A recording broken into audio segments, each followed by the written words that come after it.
There we go. Hello, Motor Rider World fans. Haven't said that in a while. It feels like it's been years since I've said that.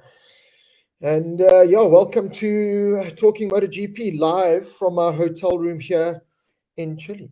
I don't know if I can give you a little tour. So there it is. Let me show you outside my window here. And that is sunny Chile. So it is 2 o'clock in the afternoon here compared to 8 o'clock at night where you guys and girls are. As you can see, it's been a fun, exciting, rough trip so far because I haven't shaved. I've got grey hairs coming out of my beard, my ears, my everywhere. But what an exciting trip it has been so far. It has been hectic. I won't lie. I'm absolutely exhausted, especially after 2 days in, 3 days in. I think I got some kind of bug, and I just had a tummy of note for like the last week. It's only starting to really come right now, so that's really hit me for six in many ways. But I left Joburg 25th of March, did Sao Paulo, Brazil, Rio de Janeiro, Brazil, did Buenos Aires, went Buenos Aires, Rio Termas, Salta for a night in Argentina, which was just a town lost in time basically. I'm sure you've seen all the videos on my personal page. Then we drove through to Rio Termas, which is another town that has just been lost in time. Very backwards town, and all of a sudden there's this beautiful racetrack there. Did the MotoGP Friday, Saturday, Sunday, and then flew back to Buenos Aires on Sunday night. Monday morning, woke up early, went on a ferry to Uruguay for the day, came back Monday night, spent the night in Buenos Aires, another only 3 hours sleep, wake up early Tuesday morning this morning to get to the airport. Only just made it to the airport because our taxi driver almost took us to the wrong airport. So we only just got onto the flight to Chile, filled in what seemed like just 15 gazillion million pieces of paper to fill in that you need to get into Chile. You need PCR, you need vaccination, you need this, you need that, you need that. You got to go on this website. It really is a nightmare to get into this place. And then they do random selection of passengers in the Chile airport for PCR tests. So out of myself, James, and George, I was selected to do a PCR test. They take you in the airport, shove the things up both nostrils, and then they tell you, here's a code. In 24 hours, go on this website, see if you're positive or negative. And say, okay, so can I leave the airport? Yeah, go explore Chile, go do what you want, cough, sneeze, throw up on people, and in 24 hours you'll find out if you got COVID or not, and then we'll isolate you. It's crazy. It's absolutely crazy. Anyway, then we are chilling here today in Chile. Tonight we'll go out for a supper. Tomorrow George is flying to Amsterdam. Unfortunately, he couldn't come to Kota MotoGP because of visa issues.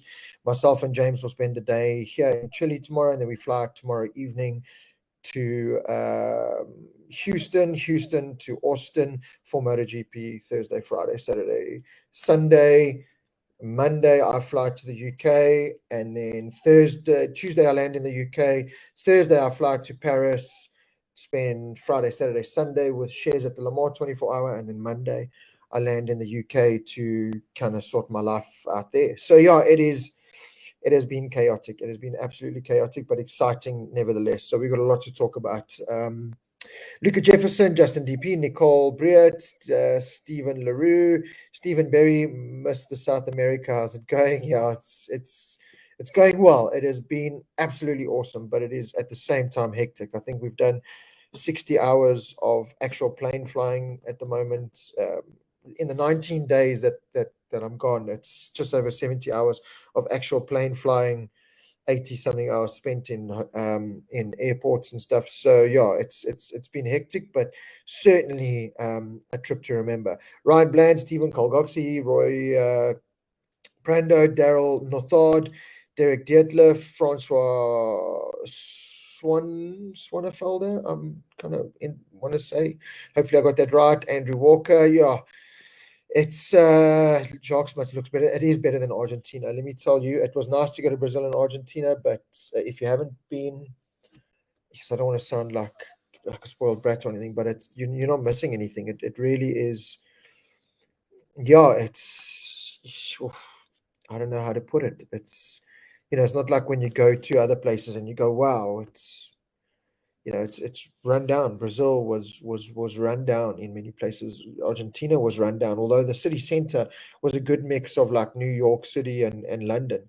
But yeah, you don't venture too far to see the true kind of South America. So Chile at the moment looks like the best. There's no doubt about it, and you can tell by just the cars driving around on the roads and just how well maintained it is. And that Uruguay was also like pretty run down, but all pretty maintained. It's like organized chaos, South America. But everyone looks happy, to be honest. So I can't say too much. Yeah, I am a very lucky bugger, and yeah, it has been instant weight loss. My tummy. There's no doubt about it. Colin Kane, are you missing us yet? I'm missing everyone. It's only been not even 2 weeks yet, and I am missing everyone. I've got to say, I'm just going through all. Trevor flickered. Razlan reckoned the jet lag was crazy. 55 hours trip from Indonesia. Yeah, so talking about MotoGP Argentina, I promise you. So I got a media pass. Whatever pass you get from MotoGP, you are not allowed. I should have actually got my pass out. It's got a video camera with a cross through it. You are not allowed to take any video content within a MotoGP weekend. Within the paddock, you cannot. You don't want to have exclusive rights to it. If you would like to do it, you've got to pay 10,000 euros and then you can do your own videos. I don't have 10,000 videos, so that's why I didn't do videos in there. But anyway, they have full control of that. So luckily enough, we hung out with Brad and Darren's team throughout the weekend. Had the Red Bull and the RNF Yamaha hospitality. And on our first day, we arrived Friday. Obviously, there was no track action or anything on Friday because of the logistics issue with some of the crates and that. But yeah, we sat in the hospitality. Razlan was there by himself and, introduced, hi. He remembered us from Portimao, thankfully.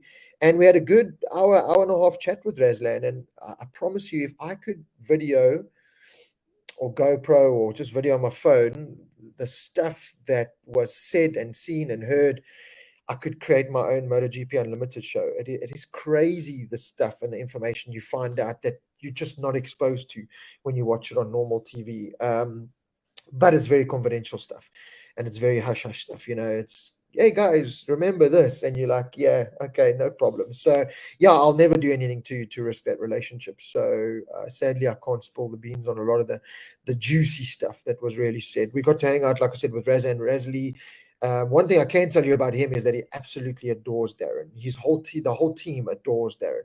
Wilco Zeelandberg, he took us for a proper tour of Darren's pit.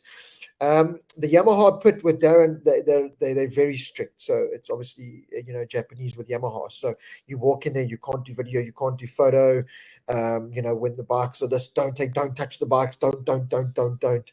Whereas the KTM side, Brad's pit box, you walk in and it's, hey Rob, how's it going? How's your stomach? Watching all your videos, how you doing? Yeah, laka. Here's the tires. This is what we do. Here's carbon brake discs. Here's the bikes. Just wait until we put the fairings and then on. Don't take any pictures while the fairings are off. But when they're on, yeah, take photos. And it's just this like more of a family kind of atmosphere. And they really do welcome us a little bit more and give us the whole pit tour. It really is amazing. That Brad's team and Miguel's team, Miguel himself, are just so accommodating. They are just such a family vibe. Even Miguel, met him once or twice, and you wouldn't expect the guy to remember. And it's, hey, how's it going? How's your daughter?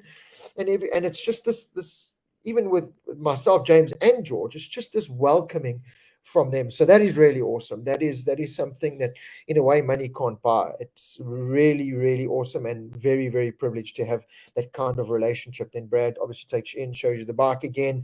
You go into his, so in Europe, they have their race tracks, and in away races like this, they just basically have these like set up container type things and tents where like Brad and Darren had their own like areas where their leathers and that they can get changed and everything. So yeah, we got to hang out with him in there and with them in their hospitality, which was absolutely awesome. So yeah, like I was saying, I mean, the information that you hear, that you get from all these guys, the riders, that you just can't expose, but it's so interesting. It really, really is. There's so much happening in that paddock. It's ridiculous. Talking like with Brad and Darren, the behind the scenes stuff there, you think they just climb on the bike and go and they just ride. There's so much more to it. When you're sitting there and they are talking to each other, they're like, hey, so what is your fuel saving going to be like? At what lap are you going to try and bring the tire temperature down? on your warm-up lap, how fast are you going to go? Because you've got to save fuel, but at the same time, you've got to keep heat in the tires. And there's just so many factors. When do you activate the squat device? When do you unactivate it? What gear do you? It is incredible to just sit there and listen to these guys and what they actually have to go through. It is so much more than just climbing on the bike and twisting the throttle and going. They've got to sit down and go through the data, and they've got to go through sectors, and they've got to go through this. And I really, a MotoGP rider's job is probably the hardest, the funnest and the hardest job on the planet. It really is just excruciating what they've got to go through. Sorry, I'm like blabbing off here. I want to go through some of the comments here to see if there's any questions I can answer. John McLaughlin, is Razlan as cool as he seems on TV? He is. He's very, very cool. He's very straightforward, tells it like it is. Kind of spoke about the MotoGP Unlimited, and there was behind the scenes stuff there with him.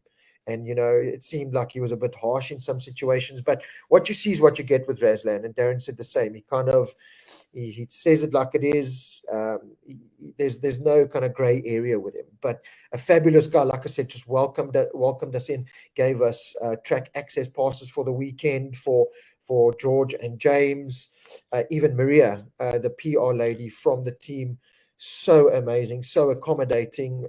Before I go on with that, I've got this is the stuff I got from Argentina, but I've got some real cool stuff coming back to South Africa ready to auction. So Maria, the PR lady from RNF Yamaha, gave me a pair of signed Dovi knee sliders. So we'll do one of those each. And then there's 2 of these signed cards from Dovi as well. So we'll auction that off. 2 knee sliders with 2 cards. We'll do one there.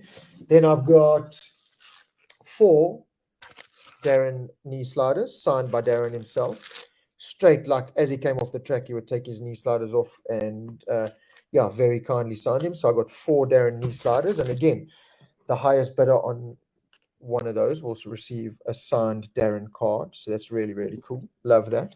And then straight, he literally came off the track, got changed, talking to him, and Darren went and kindly got the gloves. So these are the gloves that he actually raced with and used the whole weekend in Argentina. It still smells of skill and talent and sweat and blood and tears. So these are the gloves that he wore, took them off straight after the race, and very kindly signed them for me as always. There and there. So that's a nice pair of Darren gloves. Like I said, we'll probably do those individually as well and get us one of those signed Darren cards as well. So that was really cool. Then Stephen Berry, who's watching, I know you gave me the great idea with the Ducati boots, so I did it. The one boot I got signed by Pecco Bagnaia, Jack Miller, Jorge Martin, and Johan Zarco. And someone at the track saw me getting them signed, and this guy just was a diehard Ducati fan, and he just wasn't going to let me keep that boot. So anyway, I did a deal with him, and he was the lucky man to get that boot. Gave me some good money for it, and thankfully, because I needed the money to buy myself food and drink later that day, because I'm really running low on this trip. There's no doubt about it. But I do have the other boot. So it's an official Ducati TCX boot, and it's signed by Anea Bastianini, Fabio Di Gianantonio, Luca Marini, and Marco Bezzecchi, that one boot. So yeah, that's also going to come home to South Africa. I've got all the photos for authentication that they have been signed. So yeah, I'm going to bring those that boot home with the knee sliders, the signed cards, the Darren gloves, and whatever stuff I can get from Moto America and MotoGP this weekend. Hopefully, can get some stuff from Cam Peterson, Matty Skoltz, and then some more signed stuff. Hopefully, Mark Marquez is going to be in Kota. I don't think so, but if he is, I'll get some caps and whatever I can there, and then whatever stuff I can get. So that's all coming home. So a big thank you to Razlan, Maria, Darren, Brad, Sebastian, Tix, Mark, everyone from the KTM team and the Yamaha team. It's really been amazing. Bean split would mean they kick you out of pit. Yep. So basically, with the media pass that I get and the passes that we managed to get for James and George, if we do take video and post them, the repercussions are that you probably just get banned from MotoGP. It's that simple. That simple. They are that strict. It really is strict in there. Thank you, Rob, for the awesome work. Thank you, Graham. Really appreciate that. I'm trying to document as much as I possibly can, but at the same time, with the traveling and what you can do, what you can't, it's hard. Moto America is the support races for MotoGP. So I'm hoping I can do some live stuff or some video stuff with Cam and Matthew Skoltz, Dominic Doyle, Sam Lockoff, who's ever there. So hopefully I can post that out, even though it's in the MotoGP paddock, it's not. So I'll find out about that. So keep a lookout on the Motor Rider World page, on my personal page. I'm going to be doing as much stuff as I possibly can. Andrew Walker, so tell us, how much longer will Dovi be there? Sure, Andrew, it is such a talking point. Even with Razlan, it was a very big and touchy talking point. Dovi was obviously put in the team more so from Yamaha's side than Razlan's side, to be honest. Razlan has proven in the past that he likes going with young talent, as he did with Darren Binder. Although he does like the experience that Dovi has, the team did have a bad experience with Rossi last year. And when the Dovi topic was brought up, it was kind of like, here we go again with an aging rider that's just struggling, and in Dovi's case, struggling to adapt. And Dovi is the coolest guy. I promise you, again, every time he saw us, ciao guys, how are you? How are you going? Him and his manager, very accommodating, laugh and joke. When you're sitting with Darren, he's there. When you wanted photos, he's so accommodating, so nice. But the level's just moved on. The level has just moved on. He's not gelling at all with that bike. He just looks, and this is from what I see from the outside, it just looks like Dovi is there to collect a paycheck, to be honest. It doesn't look like he has the hunger to go and win and prove people wrong. It just looks like I had an opportunity to get a good paycheck for another year, and I took it. I hope I'm wrong, but I don't think I'm wrong. But yeah, I kind of question if Dovi will make the season. To be perfectly honest, I really, really question that. Roman Fakada, who's a very well-known crew chief within MotoGP, is Dovi's crew chief. And at one stage, him and Razlan were sitting in the hospitality, and they also had this in-depth conversation that I heard everything. And again, I don't want to spill the beans on that because I don't know. Well, it's not information for everyone out there. But yeah, again, some juicy stuff there. And it's a big talking point, Dovi, because again, got it horribly wrong in Argentina. Didn't deactivate his front ride-out device, and that cost him. Look, his overall pace in the race once he got going actually wasn't too bad, but he made a rookie error in many ways, and he finished last. So yeah, he's not doing himself any favors. But yeah, Andrew and everyone else wanting to know, it's a big question mark there with Dovi. Stephen Berry, has Raz offered Daz a second-year contract yet? That was brought up. They are very, very happy with not only the work Darren's doing on track and how well he's going already. They love him off track. Like I said, it is just high fives and hugs with Darren left, right, and center. The team love working with him. He loves working with the team. There's a great vibe there. There really is a great vibe. Unfortunately, there's not a lot of budget with that team. They are kind of working on a shoestring budget. Darren kind of, there's your bikes from last year. Wilco was telling us he's got pretty much Fabio's championship winning bike from last year and Franco's factory bike from last year with all that data. So in many ways, it's great because, it's Darren's not having to try and reinvent the wheel. He's hopping in a bike that's tried, tested, proven. The downward side to that is, as Fabio and other Yamaha riders proved this past weekend, is that, Yamaha are just on the back foot big time. And in many ways, that's hampering Darren a little bit because, he's not on as competitive bike as some of the other guys. So I think they're really are going to rely on races like Mandalika, where it rains or track conditions or something that is able just to bring the pace down that makes them more competitive, if I can say it like that. But throughout the whole weekend, I enjoyed watching Darren's progress out on the track. I could visibly see from the first kind of FP1, and it was a different setup with the longer FP1, longer FP2, and warm up, which was kind of FP4 in the race. But every session I could see, Darren was improving. What the team were telling him to do in brake later, do this, do that, Darren was doing. He wasn't just, trying to do his own thing and making stupid mistakes. No crash on the whole weekend again. And those kind of things the team look at. The team look at that. This guy's not throwing the bike into the wilderness. He's improving every time. He's giving good information back. So Yeah, I think Darren's got a very, very good chance of signing with that team again next year. You know, the fact that no one is kind of jumping at the opportunity to kind of climb into that team for next year, I think will help his cause as well. But yeah, Darren is doing everything right at the moment. So it's looking good. It really is looking good. Wilco, Rob, do you know what Darren found in warm up to go quicker than he did in qualifying? So what happened in that warm up was basically like an FP4 session, like I said. So Darren was out on kind of oldish Michelin's, just doing laps, doing laps, doing laps, doing laps, doing laps. And I think with 10 or whatever minutes to go, they put on a fresher set of tires. So a front that had done 12 laps and a rear that had done 8 or 9 laps or something. And yeah, he just said much better grip, and he was able just to go faster and improve. He was also, we could see it on track. He got a good tow from Jorge Martin, and that really helped him as well. So yeah, he was able to get stuck in and improve his lap time again. Just improved every session out. Did Darren? Even Brad, every time we came in, he was like, "Geez, Darren, slow down! Like, stop it! I don't have to kick you out the house." It was like there's such cool banter between those two. It really is. It really is cool to see and hear. But yeah, Darren just improved. Even in the race, he got ahead of Alex Marquez at one stage. Was up to 16th. Had really good pace, and then yeah, unfortunately, rear tire just, and you could see it. We could see it visibly out on track that he was just losing grip and losing drive. I think with 3 laps to go, he had a monster high side coming onto that little right-hand kink onto the back straight. I don't know how he saved it, but he did. And then that's when Remy got close to him, passed him. On the last lap, Darren kind of fought back, got onto Remy, passed him back. Remy passed. It was a great race. Listen, Darren did a great job fighting once again with the Moto2 champ from last year. Darren has no right to be there, in all honesty, with his lack of experience and having not done Moto2. And that is what irritates the likes of Remy Gardner's and the Raul Fernandez and the Bastianinis, that Darren shouldn't be there. Talking about Remy Gardner, strange one, eh? Like a real loner in the paddock.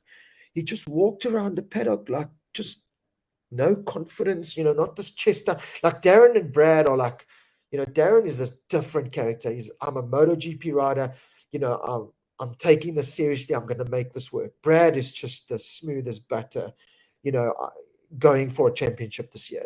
I can just, Darren's, even his team have said this guy has switched. This guy is now in championship winning mode, and you can see it.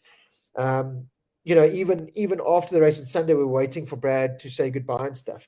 He was there for like an hour and a half debriefing with his team. He wanted as much information as he possibly could. Everyone from the team, from the PR guys to the mechanics, came and said, this guy's just an animal. Again, he had no right in finishing 6th place there, to be honest, because of everything that had happened. His motor wasn't good. I'll touch upon that just now. But yeah, Brad's just got this aura about him now. This like, I am going to win this championship. So that was awesome to see firsthand how much confidence those two guys had. A lot of the other riders, Jorge Martin's also got this arrogance about him that in many ways it makes him look like an arsehole, because to get him to sign the boot and take a photo was probably the hardest out of anyone else. But it's not that he's an arsehole. He's just this confidence kind of guy, and he just walks around. Once we got him to sign it, and he still, gave a peace sign kind of thing with George taking a photo. Then you're like, oh, what a cool dude. But Remy's just walks around. He's just always alone. Apparently, the relationship between him and his dad is like it doesn't exist. They don't have a relationship anymore. Something went horribly sour there. Because I asked the question, where's Wayne Gardner? And just said, no, they don't see eye to eye. They don't talk. So yeah, in many ways, I feel for Remy, because he really just, was a loner there. Brad and Darren, you could see, loved having us there, because it's far, even the team and the chefs kind of say, well, why did you guys come all the way to Argentina? In many ways, it is a shithole. And that town is, like I said, the town that time forgot. It really is backwards. But the atmosphere was great. The hotel was dodgy as hell. I'm sure you saw my video. So get this, how's this for daylight robbery? That hotel cost us $600 a night. We were there for 2 nights. Okay, $600. That's 9,000 Rand a night. Some of the guests that were staying there were staying on for a bit longer, like Monday, Tuesday, Wednesday. The Monday night, the hotel went back to standard rates, which was $25 a night. How is that for raping the system? MotoGP comes to town and you you just rape the system. It was ridiculous how expensive stuff was on that weekend purely because MotoGP was there. But like I said, the atmosphere was great. Even at the track, I thought it was going to be a dive and no one was going to be there. It was just Argentina and MotoGP fans are chaotic. Look, guys came from Brazil, Chile. Even on our flight today from Chile, there were a lot of MotoGP fans. But atmosphere was absolutely great. We got to walk the track on the Friday, me, George, and James. That was incredible to walk a MotoGP track, and the width of that track. I mean, you can take Red Star and double it. You can take Kyalami and add another 5 meters. That is how wide the track is. It really is. As far as layout goes, width goes, it is probably one of the best on the calendars for me. I thought the grip looked good, but both Brad and Darren said the grip wasn't fantastic. So that was a little bit of a downer, but yeah, that track to walk was absolutely phenomenal. Beautiful layout, beautiful facilities, just world class. And then, like I said, the whole track is world class. Got the hotel right there for the MotoGP riders and staff, and you literally drive 5 minutes into town, and there's barbecues on the side of the road. I don't know what they were buying, but it certainly wasn't normal meat. Apparently, there were a lot more dogs than a couple of years ago than there were now. So yeah, we stayed away from that. I can tell you that. But yeah, just lined up down this long dodgy road into town. Then you get into town, and it's just this old town that is just lit up by MotoGP weekend. And then it's forgotten again afterwards, I suppose. So yeah, what an experience it was there. I can tell you that. Travis Bassan, honestly, what do you think Daz needs to do to secure 2023 ride? There are many riders that will be looking at that team. Yeah, I kind of just said it. Everything he's doing is what he needs to do. Be professional, be committed, show improvement. Don't just be crashing the bike for no reason, costing the team unnecessary money. Be in the fight as much as you possibly can. So at the moment, he's ticking all the boxes. Look, it's still a long, and Razlan touched upon this. It's been a great start, but it's a long way to go. There's still going to be a lot of ups and a lot of downs. It's about managing all of that. And like I said, Darren just looks like a new rider, though. Looks like a rider that is under control and managing it all. And the fans love him. You couldn't walk 5 meters with Darren or Brad without them being stopped and photo. And yeah, absolutely loved them. I was wearing my Darren cap and my Brad shirt, and I had people literally wanting to steal it off my head and my body because you obviously don't have access to it. So yeah, they are loved and very well respected in the paddock. So that was also awesome to see. Must be old knee sliders from Dovi, not used just this year. No, they have been used this year. It's hard. I feel so bad because it's easy to criticize Dovi because it's there for all of us to see, but he's just the coolest guy in the world, man. Oh man, it's just such a pity. Are you chilling in that 8,000 rand hotel? Did they fill the pool? No, Kristen. We have left that dodgy dorm hostel, as James Dent in that video called it. It's a hostel toilet, as James called. Yeah, that was an experience, and I didn't go anywhere near that pool. Didn't want to go anywhere near that pool. I can tell you that much right now. So no, luckily we are in a very nice hotel called the Pulitman or something here in Chile. Very nice hotel, thank goodness. That is why I'm not even going out. I'm just chilling on the beautiful bed behind me, catching up on some sleep. Much needed rest, and then tomorrow I'll go explore. Hey Robbie, having a jaw, my bad. Yeah, Dave van der Bell. Yeah, I am. Thank you, my man. Hope you well. That side of the kiddies are well. I believe they're sick. So I hope they get better. Stephen, do the 04 knee sliders whine when they touch the tar? Yes, you guys. Craig Williams, Rob, hoping you can answer this question. Over the last few years, we have more powerful bikes, aero wings, drop suspension, a whole bunch of new rider talent. But why are the fastest race laps still slower than one Rossi did in 2015? So track deterioration is a big thing. I know the guys were saying the track felt about 2 seconds slower than before. I think they also in many ways do longer laps, I think. So in actual fact, they are faster because there are more laps. But it's also a testament to how fast the guys have been the last 10 years and the bikes. I mean, there has been aero and ride out devices and that thing, which, in many ways, I think a lot of it helps a little bit more in like one-off quicker lap times, maybe than an overall race. Like a squat device to me, it squats the rear and it loads the rear to get more acceleration and drive. Surely that puts more pressure on the rear tire.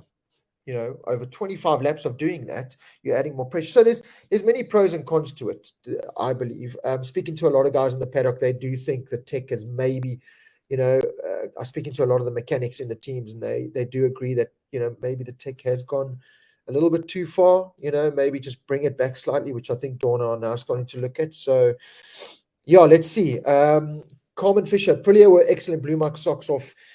Let me tell you, from the first lap on Friday, Alicia Spargo just looked on it. He looked the fastest rider out, and this is from watching on the inside of the track firsthand. He looked the fastest rider. The Aprilia sounded like the fastest bike, and he just looked like he was planted. There were a lot of riders, including Brad and Darren, that would break a bit later, then run wide, and then, reset the lap or make a mistake here. Aleix was just this. He was just this. I saw a post on Facebook now where he said there was no luck to that win. And it sounds a bit arrogant, but he's 100% correct. There was no luck involved there. Aleix Spargo and Aprilia dominated that race. I still said to James and George, this is Aleix to lose. This is Aleix to lose. Even when I was watching the race with Martin there, and Martin was setting a really good pace, looked like he was managing the race, just said, Aleix is playing here. Once Aleix gets past, it's all over. And that's exactly what happened. So well done to Aleix Spargo and Aprilia. Even Maverick Vinales looked really good the whole weekend. Still missing that final piece in the puzzle to put it all together. But as far as riding style goes, Maverick Vinales has got one of the coolest riding styles. He just, oh man, he's all action when you see him out on track, when he's in that kind of mood, when he's not whining and crying about stuff. Brad Binder. I wish I could just record in my brain and put it out there what I see. Brad Binder going into a corner on the brakes into a corner is just something else. He is visibly the fastest rider on that grid when it comes to braking, getting into a corner, digging that front wheel into scrap of speed and getting it out. Turn 2 was, I slow-mo it here in my head when I watch it again. He comes out of turn 1, they come out and they light it up, and that sound of that KTM, that screamer, is just phenomenal. He comes out there, he brakes, he bangs it down a gear, he like slow-mo rear wheel steers it in, drifts it, and then gets out. All the other riders kind of get it a little bit sideways, but straighten it up and then get in. Brad just like flows it into the corner. You just sit and you watch, and you can't believe what all the riders, don't get me wrong, but Brad is just this another level of getting a motorbike into a corner. The amount of time that he was closing in, let's talk Brad. Let's talk Brad. The amount of time he would find on the brakes and closing up was ridiculous. I'm sure you saw a couple of the passes on TV that he was pulling into that last right-hander before the left-hander onto the straight. He would come from miles back. I would sit there and watch, and I'd go, Brad, don't do it. Brad, don't do it. And the guy would do it, and he would make it stick. So Brad's biggest problem is obviously had the blow-up, the engine blow-up. Brad was feeling confident from that first FP1. He said, Uncle, it's going to be a great weekend. On used tires, we're gonna be really good. The engine blow-up happened. So what happens is the teams have 8 brand new engines from the start of the year for the whole year. That's 21 races. Never mind practicing, qualifying, testing. And this is a lesson that we can all be taught here. So, often we see the riders in the pit box during qualifying or free practice for 10, 15 minutes. And we're like, why are you in the pit box? Go out and do laps. You're wasting time. Blah, blah, blah. We don't think that they have 8 engines for the year. A track like this, 4.7, 4.8 Ks, 1 lap is 4. So you do 10 laps, do the maths, how much mileage that is on an engine. Every 1,000 kilometers is when they've got to kind of refresh an engine. The maximum lifespan of one of those engines, Razlan was telling us this, is about 2,500 Ks. Max. Okay. Last year, interesting topic is Razlan was saying, towards was it the end of last year or the year before? I can't remember, but he was saying, Franco, I think it was the year before that. Yeah, 2020 when Franco was in the team. Franco had a couple of blow-ups that year with engines. Franco and the team had to do the last 3 races on one engine type thing. They did 8,500 Ks on an engine. That was a bit of inside information that I can share. So that's really pushing it to the max. So anyway, getting back to the engine story. So 8 engines, 1,500 Ks. They don't want to go more on each engine. So when we're complaining, why are these guys doing laps? They've got to manage engine and engine wear, especially 3 rounds into a championship. You can't just go be, doing laps and laps in practice and qualifying, just adding mileage on those engines because you're going to run out of engines. So it's apart from tire management, because you get your 11 sets for the weekend or whatever it is, got to manage Ks on a motor. So, you wake up and you think, oh, okay, that makes sense now. Anyway, Brad's team put a brand new engine in his bike, fresh, brand new engine that on the dyno apparently, made good horsepower. So they put the strong horsepower engine in. For whatever reason, it just wasn't making power. Brad was third last in the fastest in the speed charts, and he just said, I can feel the bike. Just listen, it's also not at full-blown sea level, so the guys say the bikes just don't feel that fast compared to when they go to sea level stuff. So anyway, so now Brad's got this engine. So then people said to me, but he's got 2 bikes, why don't you use the other bike? Again, it comes down to, okay, so you've already now put a brand new engine in. Do you now go waste mileage on a good engine that's there, that's already got mileage on, or do you just now try and fight as hard as you can and make the best of this engine that you've got that's not as fast? So anyway, that's what the team went with. And in the race, Brad's qualifying was hampered big time by a mistake that he made. So we all saw last flying lap, he was sector 1 faster, sector 2 fastest, in sector 3 going into the fast left. There's a couple of bumps going into it. As he went into it, over those bumps, his foot clicked the gear lever and short shifted to 5th, and that ran him wide, lap over. So he qualified 12th. Jack Miller's penalty, got 11th. Got a good start. The problem was, and Stephen Berry, a couple of people pointed it out on Facebook, was now he got stuck behind some Ducatis, Pecco Bagnaia and Luca Marini, who qualified in 3rd place. And Brad just said he just didn't have the speed. Those Ducatis just had so much speed. He would make up all his time on the brakes and corner, and then once they got out of the corner and down the straight, he would just lose touch and he would have to fight back again. So his whole race was kind of this yo-yo effect, just trying to get onto the back close enough to make a pass. I mean, we saw the pass on Maverick Vinales that he did as well. That was the only way. He said, all I could do was make up time under braking and on the front end. What he did say was he now has a package where he's so confident on the front end of this bike. He can now finish corners off better. He can really get into corners with that front end, and the bike can now steer a lot better and hit those apexes. So that's the biggest improvement that KTM have made this year, along with the electronics.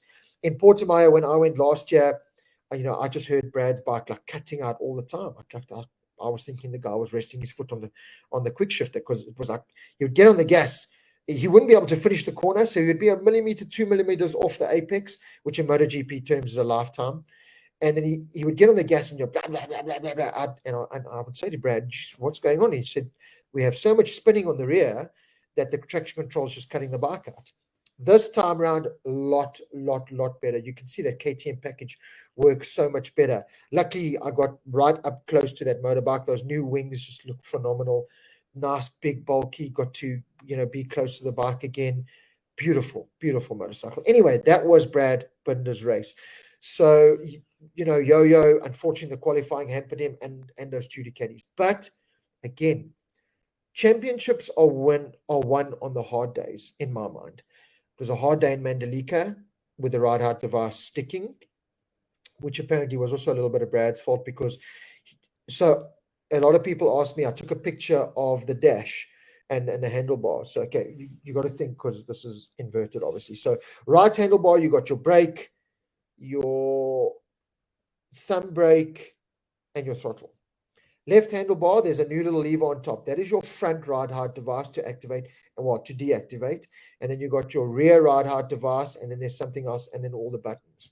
So in Mandalika, apparently, Brad tried to deactivate the front, but wasn't fully deactivating it. So he kept, pulling it, like, why is this thing not deactivating? Eventually gave up. But you really got to pull it down until it clicks, and then it deactivates. So he didn't get that far. Anyway, lesson learned. So yeah, made the best of a bad situation there. And now in Argentina again, made the best of a bad situation, got second in the World Championship. Beat the main championship rivals for now, Bastianini, Quartararo. So job done from Brad's point of view. Again, in my mind, you win championships on the tough days. And this was a tough day, and he got sixth place. Great championship points. So well done, Brad. Phenomenal. Like I said, the guy just is so methodical. He gets in the pit there, and we're like waiting outside for him. All the other riders had come out. Eventually, we went and hung with Darren a bit. He had done his whole debrief. Get back, Brad, still there talking to his crew chiefs. And he analyzes everything. Yeah, how I can't win. It was always going to be hard because after the first lap, I was 2.5 seconds behind. In this sector, I was losing 0.1. The guy is so methodical. But like I said, the guy is in championship winning mode. He, the last 2 years, all the riders want to win the championship, but deep down, realistically, if we can just go get top 5, I'll be happy. Not anymore. Brad Binder and KTM are there and focused on winning a championship, and it is there for all to see. And it's great to see. Brad has got this look in his eye that it's championship, and it gets me so excited. I get really excited. So anyway, that's finishing off with Brad and the whole engine situation and everything. So I hope I've given you a little bit more background info with regards to engines. 8 engines for the year. Got to limit the mileage on them. 1,500 k's on each. So you got to be very, very clever how you manage that whole situation, and not just go out and do as many laps as you can. You've got to just really manage it. So that's kind of a little bit behind the scenes that I saw there that really opened my eyes a little bit. Something you don't see every time. And like I said, with Brad and the KTM that have got more horsepower than like Darren's Yamaha. So Brad said to Darren, "Geez, what kind of fuel saving are you going to do, Darren?" Darren's like, "No." Well, he leant over to his mechanic and said, "Hey," I can't remember his name. "Hey, how much fuel saving do we have to do?" His mechanic said, "It's none." So then Brad, having more horsepower, pays the price of having to fuel save. So they fill the tank to the brim, but it's not going to make the full race distance at flat out power mode, just going balls to the wall. So if you look, this puts Brad in a catch-22 situation because he goes out on the warm-up lap. He's got to go out as slow as he possibly can, not to use as little fuel as possible, but at the same time go fast enough to not lose heat in the tires. So it's those kind of things that we just think they climb on the track and go. There's so much more to it. It is incredible how much goes into that. It's amazing. Let's have a look here. I just want to see if there's any more questions. Will Darren Binder and Dovi swap bikes this year? No, they won't. I don't think they will, even if Dovi doesn't finish the year. Dovi's not problem. Dovi is signed to Yamaha. Dovi is a full factory Yamaha rider. He has the same bike as Fabio. He has the same everything as Fabio Quartararo. So RNF Yamaha and Razlan did not sign Dovi. Yamaha signed Dovi. With Dovi being the top Italian name that he is, and an Italian rider, came the With You sponsorship. So that is where Razlan kind of had to say, not necessarily my first choice, but what choice do I have? Razlan very much had the choice when it came to Darren, and that's why they made that choice. So yeah, I don't think Darren will be getting. I don't think that bike swap will be happening. If Dovi doesn't finish the year, maybe they'll promote Darren and they'll get another rider on there, or I'm not too sure what will happen there, to be honest. But for now, I can't see that happening. I really can't. Okay, Anton Smith, and this is a talking point and a rumor that's just come out now, I believe. I actually saw it, to be honest. Do you think Fabio to Honda? Yeah, look, I think Fabio is not happy at Yamaha. I don't think Fabio is going to stay at Yamaha, if I'm perfectly honest. Will he go to a Honda? How much longer do Honda try and rely on Marquez? Is another big question mark. Missed Argentina now, might miss Cota again. It's clearly not the same rider as before. They can't rely on him that much. I heard Puig and a lot of guys saying in the paddock and in interviews that, okay, it's got to the point now where we've got to manage Marquez's speed. So we know how fast he is, but now Honda have got to that point where they say, listen, Mark, you just can't go balls to the wall anymore. We've got to manage you as a rider. Should that have happened earlier? I think so, because could have avoided all of this. And he clearly needs managing now, because the Honda package is still not perfect, as Paul Espargaro, highlighted once again, and Nakagami and Alex Marquez. They're just nowhere near where they need to be. Does Fabio take that risk and go to a Honda? Sure. If I was him, it's hard to say no to a Repsol Honda contract and the money that comes with it, and the what if that comes with it. I mean, it's a championship winning team, 5, 6 times with Marc Marquez, whatever it is. If I was Fabio, I would be going for a Ducati seat. And there's big trouble at Ducati, I can tell you now. I mean, Pecco Bagnaia he entertained us, he signed the boot, he took photos, but he just was miff as hell. He was a bulldog chewing on a wasp. He was just not happy. You can see he's just not a happy camper. And this is the problem. It seems any unhappy rider in MotoGP is not a fast rider. And it's showing in the results in the start of the season. That Pecco, who was the title favorite by miles, look at the start of the season he's having. He's nowhere. I mean, he finished 6th or 7th now, just ahead of, or 5th, I should say, just ahead of Brad in Argentina. And he just doesn't look happy. Jack Miller was walking around that paddock, especially after he got his penalty, just looking miserable as sin. The man finished in 14th place or whatever, didn't make one pass. A Ducati did not make, a factory Ducati did not make one pass. So I said it to James and George, I think Miller's deal's already gone with Ducati. Ducati have proven in the past they don't hang around in these kind of situations. They did it with Lorenzo, who was winning races back then. Miller, Jorge Martin is saying, I want the factory bike. Even though, I look at it and think the Pramac bike's the team to be on. There's kind of less pressure. They seem to be getting it more right than the factory team. The factory team just comes with so much pressure. Why would you? But at the same time, the factory team comes with more money, more. So Ducati have got this problem because they have to now entertain Jorge Martin, who is clearly proving that he wants to be the number one rider, and Nea Bastianini, who's proving to be a good shot. Luca Marini in many ways, and what he comes with, being Rossi's half brother, and did a great qualifying, still can't put it together in a race for me. But at the beginning of the year, with Ducati fielding 8 bikes, there was that big question: have Ducati bitten off more than they can chew? And at the moment, it seems like they have. They've got to deal with just left, right, and center. They've got to deal with 8 riders, 8 different riders, 8 riders asking for different things. But having said that, if I was Fabio, I would be looking at either Miller's full factory ride, if they're not going to give it, or if they haven't already given it to Jorge Martin, or even that Pramac ride. Why not? It's a full factory Ducati ride in different colors. The Repsol seat, that is going to be the hardest seat in MotoGP at the moment, because it ended Lorenzo's career. It could potentially end Paul Espargaro's career. It could potentially end Marc Marquez's career. Do you want to risk going there with Fabio's riding style, which was kind of like a Lorenzo riding style that didn't make it work, and the bike seems to have got even harder? I don't know. It's a touchy one. I don't know. It's a really, really touchy one. Look, this is MotoGP 2022. Fabio to Honda could easily happen. Anything can happen, for goodness sake. We've had 3 different riders on 3 different podiums at the start of the season. It's Aleix Espargaro has won an Aprilia. 2 years ago, Joe Roberts rejected the Aprilia MotoGP ride. Where's Joe Roberts now? He's going to die a slow and lonely death in Moto2. No one wanted that Aprilia seat, and Aleix Espargaro is 100% right. No youngster, Aaron Canet, turned it down 2 years ago. No one wanted to come to Aprilia. Aprilia now have Aleix Espargaro and Maverick Vinales, and a race-winning machine.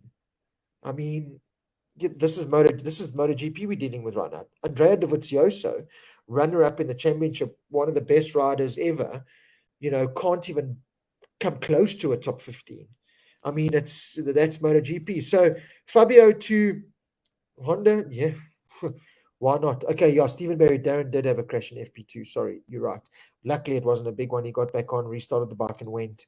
But yeah, you're right. He still have a small tumble. New soft rear tire on the front, old hard tire on the back. Sorry, old hard tire on the front. More grip on the back. Loading the front tire. Down he went. It was as simple as that. With Darren on Fabio's championship winning bike, is he leaning more towards adjusting the bike him or adjusting his riding style towards the bike? Nadim Khan, very good question. One that I asked Darren and Wilco Zeelenberg, and they pretty much plug in the data. So in terms of Argentina now, the last data they had was from Fabio, Rossi, Maverick, and Franco in 2019. So they plugged in the best data from that, which I think was Mavericks, or it might have even been Rossi's that got on the podium. I think it was Mavericks. So they plug that in, and then Darren definitely does a bit of both. He knows, okay, I've got to change the bike to more how I like it, but at the same time, that formula works, so I must adjust myself to it. If you know what I mean. Darren's not experienced enough to say, oh, no, this is terrible. It needs to be like this. So while he does tweak it to suit him a little bit more, at the same time, he respects the fact that data works. I've got to adjust myself to that, if that makes sense. So, yeah, Nadim, I hope I answered that question. But that is very much their frame of mind, is use the data that they know works. It's just won the World Championship, for goodness sake. But, make it usable for the rider. So there we go. And there was another point I was going to bring up with Darren.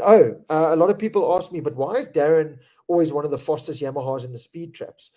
Very good point brought up. And again, Wilco Zeelenberg, Darren, and Razlan Rasley answered that for me. Darren, being one of the tallest riders in Moto3 for the last couple of years, has really had to teach himself to tuck in behind, like just get everything behind and become very aerodynamic and just tuck everything in.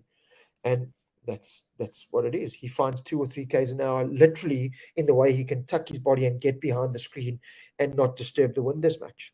That's the kind of stuff you figure out when you're sitting in the hospitality or in the pit box and just listening to banter. Let me answer a few more questions here. KTM are going to put up a statue of Brand in Motogp before we know it. Yeah, that team, I mean, Pit Byra wasn't there, but Guidotti, the new team manager, what a great guy as well. What a great guy. I mean, we didn't have a conversation with the guy, but every time he saw us, whether it was just him walking or with Brad or with, hey guys, how are you? Fist pump, fist. You don't have to do that. We're 3 South Africans here to support Brad. You can quite easily go, guys, come, you get out of the pit box here. You're taking up space. We're trying to work here. Not the case. But in Darren's box, it was a little bit like that because, like I said, of the Yamaha influence, the Japanese, very like this. KTM was just fist pumps and guys, come in. Awesome. That whole vibe, like I said, is just amazing. And they love Brad. They are taking nothing away from Miguel. And again, I said it a couple of shows ago. I don't know if there's already a deal done that Miguel's out of the door, and there's now talk that he's potentially going to Suzuki if Mia or Rins leave there. But in many ways, it does look like, okay, we're going to support Miguel. He's fast. He just won in Mandalika. We're going to give him as much resource as we can to get the job done and help us in the Constructors' Championship and. But Brad is very much our number one man. Brad is very much our title contender. So I don't want to say the more focus is there, but certainly it's shifted from Miguel over the years. And Brad, okay, you test this for us and do what you can. Miguel, go for it. To, okay, Miguel, what do you need so we can help you? But Brad, what do you need to help to win us this title? So yeah, the mindset has definitely shifted there. There's no 2 ways about it. And like I said, that could be because a decision or a deal has been done that Miguel's already out and Raul's coming into that seat, and Pedro Acosta is going into Tech 3, although Pedro's kind of not shining as much as they thought he would. So is he going to stay in Moto2 for another year, and Miguel in the factory team for another year, and Remy and Raul another year? in Tech 3 to help them develop before they go to factory? All these kind of questions still. Watching Raul Fernandez out on track, I rate him as a rider, and seeing what he did in testing and that, I think, was phenomenal, but he just doesn't look comfortable. Just doesn't look like he's making MotoGP work at the moment. And he said it himself. There was the one comment passed that I heard. He was talking in the hospitality, and Hervé Poncharal said to him, "So Raul, what you think for the race?" He said, "Unless we can get more grip out the rear, my maximum is where I am," which was at 17th or 16th or whatever. So yeah, there's KTM had this problem at the beginning of the year. What are we going to do? Raul's going to win races, and then do we put him in the factory team? Do we kick Brad and Miguel out? And Pedro's coming, and that kind of whole explosion seems to have just calmed down a bit. And it's very much, Brad is our number one rider. Miguel, what do you need so we can help you? And then Remy and Raul, okay, just take your time. Pedro Acosta, take your time. So yeah, let's see how that plans out. Let me see. Take a tent next time, Uncle Rob, Alan Mengel. I think I should. We were this close to going and sleeping in the car. No jokes, because the city centre was also buzzing. So there was just rally style vibe, just revving motorbikes and people screaming in the hotel. And I mean, breakfast was a complete disaster. We didn't even eat breakfast there. We literally waited until we got to the track. So yeah, listen, that Rio Termas was an experience of note. Kota this weekend, I think, is going to be a little bit better. We're staying in a nice hotel there, so let's see. Let's see. Rob, best Wi-Fi connection ever. Hey, I had to come all the way to Chile to get good Wi-Fi to do the show. Love it. I stayed in the same guest house as Rossi 1 year in Valcom. The parents, owners, and the kids rented out their rooms, and they slept in the lounge. Yeah, interesting. Let me see. Did you ship my BB33 nose cone, Luca Jefferson? So, yeah, shame. It looks like I've created a little bit of hype there that isn't actually there. So, as we were waiting for Brad to come out to say goodbye to him, Mark, who's one of the mechanics in the team, he might even be watching this. As I walked in on the Friday, Mark's one of the first guys. Hey, Rob, how's it going? How are you doing? Watching your videos? How's your stomach? And it's just awesome that you walk into this MotoGP team and there's these mechanics saying, "Hey, I love your work on Motor Rider World." I kind of get emotional, because I think getting such a presence worldwide. Yeah, it was just awesome. But anyway, Mark brought out Brad's top half of his fairings, so the screen with the wings, and he was about to, they clean and fully prep the bikes, ready to be boxed and shipped to the next race. So he brought it, and he just showed me like the rash. Like the screen was brand new before the race. It was pretty much throwaway. It had so much rash on it, and the wings and the number. And he just showed me, and he said, "Yeah, we're gonna have to send this for respraying because it's so rashed." So I said, "Can I hold it and take a photo?" He's like, "Yeah, sure." So I hold it, took a photo, posted it up, and me being the kind of auction guy, a couple of people jumped to the conclusion that that's one of the items up for raffle. Unfortunately, it's not. I would love it to be. Listen, I would take that thing on as hand luggage. I would protect that thing with my life. But unfortunately, it's not. It was just literally for photo purposes. So sorry, Luca. I'll try I didn't get that much stuff from Brad. I didn't get any stuff from Brad, to be honest, in Argentina, because at the same time, these guys are so busy. Brad was doing some document stuff for the next year's MotoGP Unlimited, so he was doing a lot of filming. I didn't get to see him a lot. We did spend quite a bit of time with Darren. He had a little bit more time on his hands, but Brad is just all over the show. So yeah, hoping to spend a little bit more time with him in Kota, get some whatever I can from Brad in Kota, and then, like I said, whatever other stuff I can get. So let's see. VR46, let me tell you that Argentina was painted with VR46. The guy's not even there anymore. And every second person in the town was wearing VR46. There was the VR46 grandstand. There was a tribute to him in like the fan zone area. So yeah, VR46 is still very much part of the paddock. It's crazy to see how much support that guy still got. Roy Prundo, any talk on Fabio move to Honda? Yeah, I did kind of touch upon that. Rob, what is BB33 chances of winning the championship? He can do it.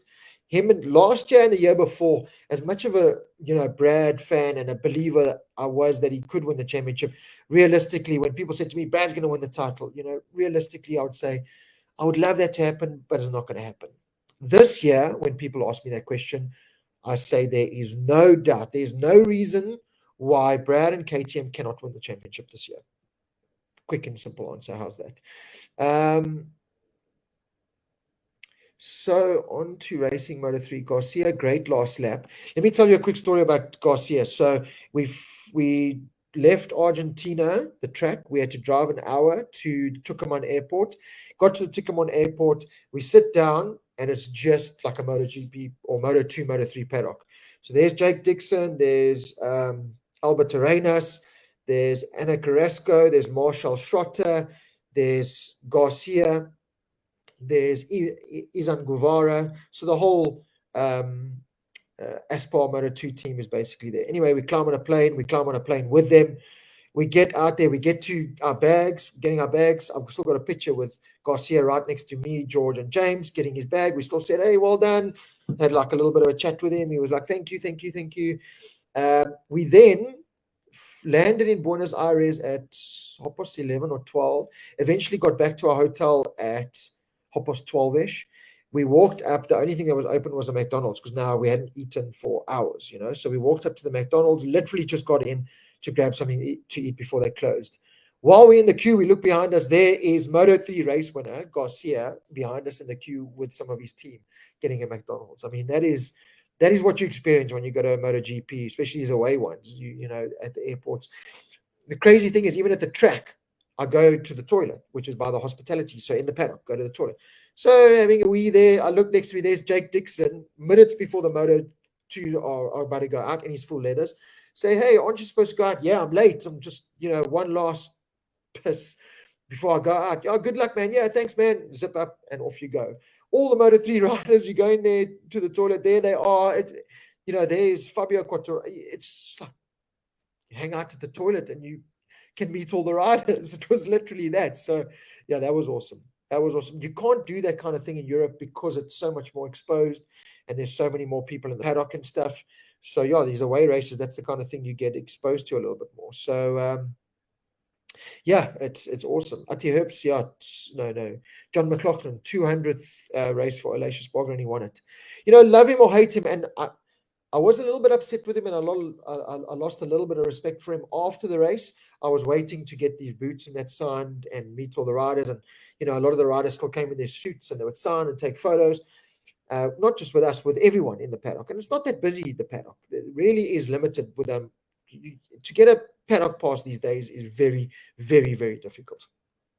So Aleix Espargaro was walking with one of his guys, and some people were like, photo, and he was like, no, he just kept on walking. The one guy still ran with him and took a photo, and Aleix didn't stop and just engage with anyone. He just walked. Yeah, I know you're confident, you've just won the race, and you probably had somewhere to go, but he had this kind of mentality, like, leave me alone, I'm a race winner now. So that was a little bit disappointing to see, but at the same time, take nothing away from him. He has put in the hard work with Aprilia. He has put in the hard work with his career.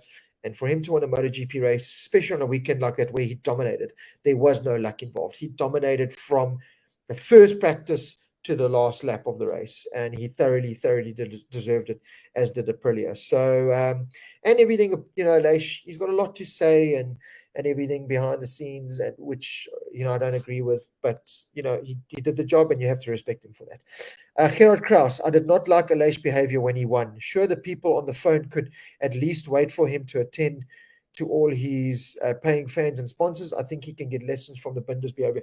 That's exactly what I've just touched upon. Even Darren, Marini, Bezzecchi, Fabio, Morbidelli. I mean, Fabio was obviously upset after the race. You could see he came out of his pit box and he was upset. And there were quite a few people waiting there, but he still smiled, entertained, signed, did that side that motor. When you're at that level of MotoGP, you are property. It's just the way you are property to the fans. And you've got to entertain it. And Brad and Darren do it to perfection. A lot of riders. Rossi did it to perfection for 25 years. That's why the grandstands were still filled with Rossi. So yeah, Aleix does need to learn that, because I looked at that and I went, you know what, bugger you. I'm not gonna. I saw him and I had access to go take a photo of the race winner in his leathers with his trophy and his champagne bottle. And I thought, after I saw that, I thought, bugger that. I'm not gonna walk up to you and just, you know, be pushed to the side. And that's a bit disappointing as a fan of MotoGP, not as a journalist, but as a fan of MotoGP. That disappointed me a bit. I won't lie. So you're 100% right, Gerard. Let's see. Randy, Daz's style from Moto 3 is helping more than Moto 2. Yeah, he did. He learned a lot in Moto 3, and there's a lot of aspects that are helping him in MotoGP. But I'll say it, you know, from when the announcement was made that Darren was moving to MotoGP, I kind of looked at it and went, this is the moment. You know, everything leading up till now has got Darren ready for MotoGP. And I can see it. I think there's a lot more to come from Darren in MotoGP, and I think a lot of people are seeing it in the paddock. Firmin Aldeguer, 16-year-old qualified pole in Moto2, had that unfortunate crash. Let me tell you, he's on the lips of a lot of teams. Razlan was telling me that had pretty much signed him up for their Moto team for this year before that all went tits up and went sour. But yeah, he's one of the riders that's being. I kind of sat and I was speaking to James and George and Daz and Brad, and I kind of went, okay, well, with RNF Yamaha next year, who do they get? Okay, they get Darren.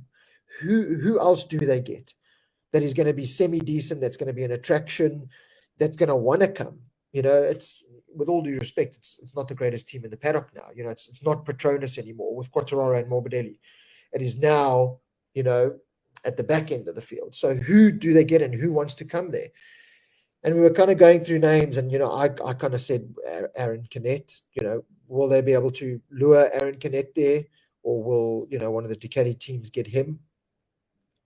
Being an Indonesian kind of run team, Chantra is kind of a name that comes up that would help Razlan's cause a lot, and he touched upon that. You know, he gets a lot of flack being from Indonesia, that they've got no Indonesian riders or influence in the team, so that might help his cause.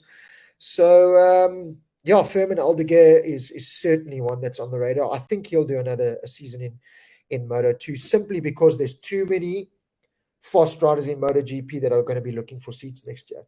Jack Miller is out of Ducati. I don't care what anyone says. I think Jack Miller is gone. Where does he go? Is he good enough to take a Suzuki seat from the likes of a Aaron Canet or a Miguel Oliveira?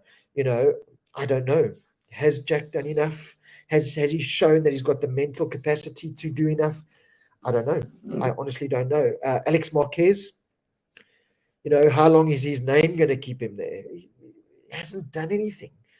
Taka Nakagami with Ayagura coming, you know, is another question mark. Does Rins want to stay at Suzuki? Have they made enough of an improvement? Suzuki was by far visibly the fastest bike there, other than Ducatis, in a straight line. You can visibly see those Suzukis are fast. Rins, it all depends on what he can do this year. You know, if he carries on this kind of form with another podium, he'll no doubt stay there. Or will he want more? KTM are going to hang on to Brad. Miguel, where's he going to go? Fabio, where's he going to go? Morbidelli, you know, he's got a 2-year contract with Yamaha, but, you know, Morbidelli's that forgotten name. You kind of forget about him. You know, you ask, hey, where's Darren? Where's Brad? Where's Fabio? Where's Pecco? Where's Paul? You kind of just find yourself not asking where Franco is, which is a bit concerning. Marini, how long is his name going to keep him in there? Because I still don't think he's the you know, MotoGP. He's worthy of the MotoGP seat. He proved it by qualifying on the front row, and he's had some good qualifyings. Needs to sort it out in the race. Begzeki, I think, has got something about him. Watching him out on track, he's so weird to watch. You know, a short track is a fast track. I've said that for long now. That car really makes a track short. He goes into a corner. He's the only rider that cuts the track on the inside of every curve. He literally, when he squares a corner off, he goes over the inside curve, if you know what I mean, at every corner just about. So yeah, he really takes that saying to a whole new level. So yeah, let's see what happens there. But there's, you know, is there enough talent in Moto2 to push out riders in MotoGP is kind of what I'm saying. At the moment, I would say the only guy that could really pull it off is maybe Aaron Canet. And Augusto Fernandez, is he ready yet? He's got the size and the stature, I suppose. You know, Celestino Vietti, does he push out a Begzeki or a Marini or a Bastianini or a DJ Antonio? You know, there's a lot of questions there. Simon Crayford also said BB is a serious contender this year. Yeah, I know for sure. It's another guy I didn't get to see, Simon Crayford. I saw him, but I was in the pits while the bikes were all warming up and you can't hear, so I didn't want to go. I will definitely make a plan to see Simon Crayford in Kota. Rumor, Rob, these inside info is great. Hilton Mary, thanks, but yeah, I just wish I could give you my eyes and my ears from a MotoGP the way I get to experience it, from inside the paddock to in the inside track access, the colors, the sound of those bikes, the TV just, I don't want to spoil it, but the TV just does not do it justice at all. We get, watching it on TV, you get 40% of the experience, 40% of the experience. And oh man, smelling that burning race fuel, hearing those carbon brakes and those engines just backing in, and engine braking kicking in, and traction control kicking in, and when those bikes light up, the KTM and the Aprilia are for sure the best sounding motorbikes on the planet. The Yamaha, a little bit dull sounding. I kept saying to Darren, are you revving that thing? Because it sounds like you're not revving it. He's like, yeah, we rev it to 19,000 RPM. Okay, you carry on. Don't worry. I'll just sit here and carry on. But yeah, I just wish each and every one of you could experience MotoGP the way I do. I really, it's a different experience, and I really am so lucky. So Rob, that engine that blew up, do they rebuild it so they can be used again? Jason Holzhausen. No, that engine is parked for the season. Goodbye. They send it back to Motogp. They'll strip it and see obviously what went wrong, but that is it. 7 engines remaining for the season. Cannot touch that engine. That is why I'm saying, we from the outside look at it and go, just put a new engine in and go do laps, man. What's wrong with you? There's so much more to it behind the scenes. These teams literally sit and plan every single lap, every single K, every single tire change, everything is planned. And the riders have to sit in those debriefs and everything. So it's so much more than just Brad, Darren, here's a bike, go ride it, like we do in national championships in South Africa. Every lap, every liter of fuel is thought out to the last millimeter or last liter type thing. So yeah. Didn't Daz also sign with Yamaha, Travis? No, Daz is with RNF. Daz is solely with RNF, which is a Yamaha team, but he doesn't have a factory Yamaha contract like Dovi does, or a Yamaha contract like Dovi does. Let's see here. Darren Binder can take Franco's seat. Look, Franco's got a 2-year deal. Like I said, there is going to be, I believe, Fabio's full factory Yamaha ride available. I do think that ride's going to be available. Who takes that? Who wants that? If Yamaha don't make a massive leap for next year, there's a big question. Will Darren get it? I don't think so, to be honest, unless he goes and does, something ridiculous and outrageous and go win races this year, or put it on poles and kind of does like a Fabio's first year in rookies. Darren's. It's been a great start to the season, but there's still a lot of work to do. And Darren, like I said, is taking it on, and he's approaching it. His approach is fantastic. There's not anything more I would ask for Darren than what he's putting in, if you know what I mean. He's training, his mentality's right, everything. He's doing everything right. Whether he'll do enough to warrant a factory ride, I don't think so, honestly. That's, me putting my heart and my feelings for the guy aside and looking at the bigger picture. If he can just stay in MotoGP for another year, if he can stay in that RNF team and just get a better package, an improved package, that will be first prize. A factory Yamaha ride, I think, is a little bit out of the question. We did mention Toprak's name to Razlan and other guys a couple of times. Razlan kind of lit up and smiled when you mentioned that name, as did Wilco Zeelenberg. Whether Lynn Jarvis and them do, it's the Toprak situation is a difficult one. First of all, Kenan Sofoglu, who is his manager, his mentor, his everything, owns Red Bull energy drink in Turkey. Toprak is a Red Bull rider. If he goes factory Yamaha MotoGP, that is Monster Energy. The second thing is obviously Toprak gets a lot of Turkey money. They want a little bit of publicity out of that. So if you see he's always got Turkey somewhere on the bike or something, will that be a problem for the factory team? That'll be a great thing for Razlan's team because it brings Turkey money in, which means more money to fund more things. Will Toprak take a kind of Dovi ride, a full factory Yamaha ride in an RNF Yamaha team? I don't know. Toprak has gone on and said, I want a full factory bike if I go to MotoGP. Yes, it's a full factory bike, but will he want it in the RNF team in that setup? Question mark. But anyway, Toprak's name is a name that is mentioned in MotoGP for sure. Jordan Horn, do you think we could see Toprak do the last couple of rounds if he has World Championship wrapped up? I do. If Dovi's punted, I do. I do think if Toprak wraps up the Superbike Championship early on, which I don't think he will, I think Ray's going to be a whole new animal this year. I think Batista's going to throw in a couple of good rides, but I think Ray's going to be a whole new animal this year for Toprak. Although Toprak, I still think he's going to win the championship, but I just don't think he's going to have it wrapped up soon enough to worry about climbing on more Superbikes. Do they look at a rider like Cambobier, who's in Moto2 and doing an okay job? I love Cambobier, but he's more of a big bike rider and he's done the job for Yamaha in Moto America. Do they look at him and ask him to bring America money into that team and give him a ride? Maybe. Do they look at Garrett Gerloff in World Superbikes, who would jump at the chance? Jake Dixon's name was mentioned a lot again in Razlan's kind of setup. He obviously comes with British pounds. So let's see. He's had one or two decent sessions so far in Moto2. Crashed out again in good positions, but showed that he's got some kind of pace to him. So let's see what happened there. But there's another name thrown into the mix for sure. Rob,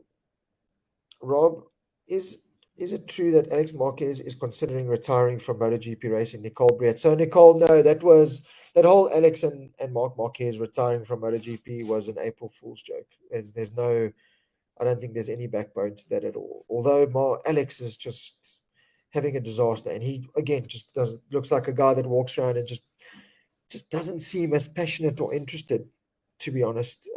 You could just sense a vibe. Darren walks around like this and wants to be there and wants to be a MotoGP rider and he wants to win races. Alex just kind of looks like he walks around there because he has to. So yeah, I don't know. Let's wait and see. Where does a guy like Alex go if he's booted out of MotoGP? Does he go to World Superbikes and try and make it work there? I think he maybe feels he might be too big for that. I don't know. Let's see what happens there. But Mark Marquez is a big talking point. Look, we spoke to a lot of people within the paddock, including Razlan, Brad, Darren, Wilco, whoever wanted to listen, and asked them about Mark Marquez. And they all said, listen, it's not over. It's a bad situation, but he will be back and it's not over. He just needs to be managed better. So that was kind of a stab at Honda and Puig, that you've got this fast rider, manage him better, because if he carries on like this, he will end his career. There's no doubt about that. So let me just see here. There was another comment. The front tire seems to be so unpredictable. Must be so cocked to push, not know when it will let go. So yeah, Brad had that same problem in the race, talking about the Michelin front tire, is because he was stuck behind these Ducatis and Maverick Vinales. The front tire overheats because it gets all the heat from the bikes in front onto the front tire. So the front tire overheats and you start just, getting more of a chatter and more of a folding feel. So if you look in the race, Brad at one stage just dropped off slightly, brought the temperature down, and then came back towards the end. Brad set his fastest lap of the race on the third last or second last lap, and just missed out on getting Pecco. So yeah, there's all that management that comes into it as well. You know, it's not just get on the track and go balls to the wall for as long as you can. You've got to manage tires in that situation, manage fuel. You know, so yeah, there is so much to it that we just don't see. We just don't see, and you don't see until you behind the scenes. You know, the way I'm getting to do it. It's just such a pity I can't put the videos up. It really is just such a pity I can't put the videos up that we get in there, because yeah, like I said, I could really start my own MotoGP Unlimited show with the stuff that you hear and see. Would love to see Toprak win the championship again and join Darren Binder. Yeah. Travis, I don't see the Suzuki lineup changing. They are leading team championship, and that bike looks good. I agree. I think, you know, Mir kind of threatened them and said, I will leave if you don't give me a proper bike. Suzuki have answered, and they do have one of the best bikes on the grid at the moment. So, in many ways, if Rins would leave to Honda, he is taking a step backwards. And it would be a kick in Suzuki's face because Suzuki have, you know, kind of answered him and given him a better package. So it's kind of the big question mark in that team is Rins. If he has another season like he did last year where he's fast, we know how fast he is, but he keeps crashing, then Suzuki will say, you know, let's maybe get a more steady option in Miguel Oliveira, or let's try a Jack Miller, or, you know, let's try Aaron Canet, or, you know, let's try another option. So yeah, I don't think that Suzuki rider lineup will change either. So let's see.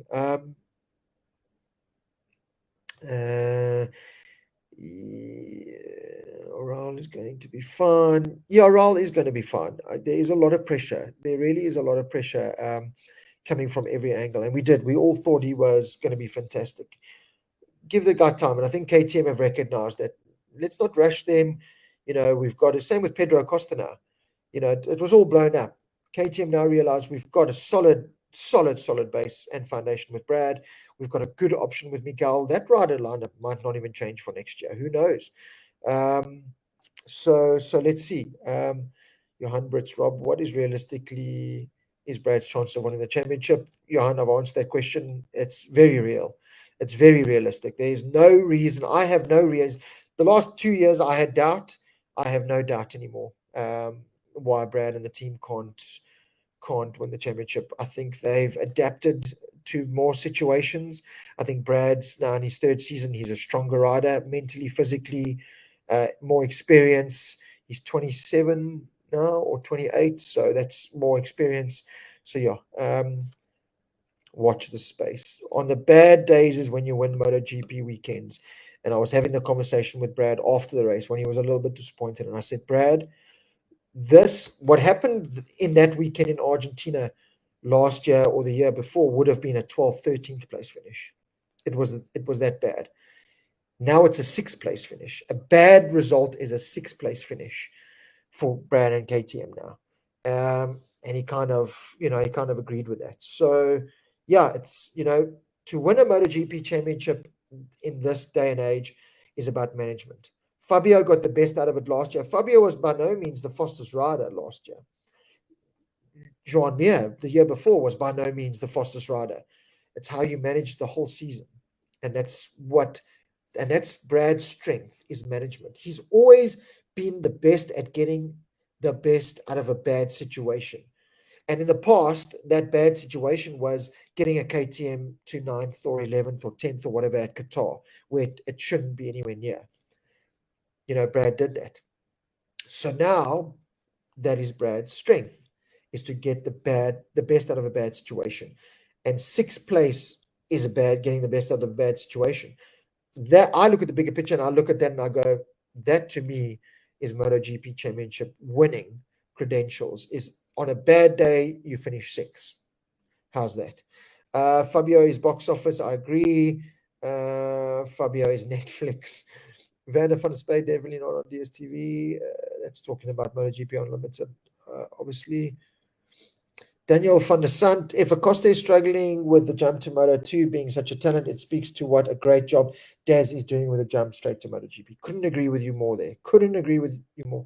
Any talk about Toprak and the paddock, Vince Ramsey? Yeah, I've spoken about that. There's lots of talk. about Toprak in the paddock for a number of reasons. Obviously, his talent being the main one, and how fast he is on a motorbike and how much motorbike skill he has. But the other being the money he comes with. He comes with Turkey and Red Bull money. But again, that may hamper his move to the Monster Energy MotoGP factory seat. So yeah, let's see how that whole Toprak thing plays out. But I definitely think we'll be seeing. We'll be seeing Toprak in MotoGP next season. I really do think so.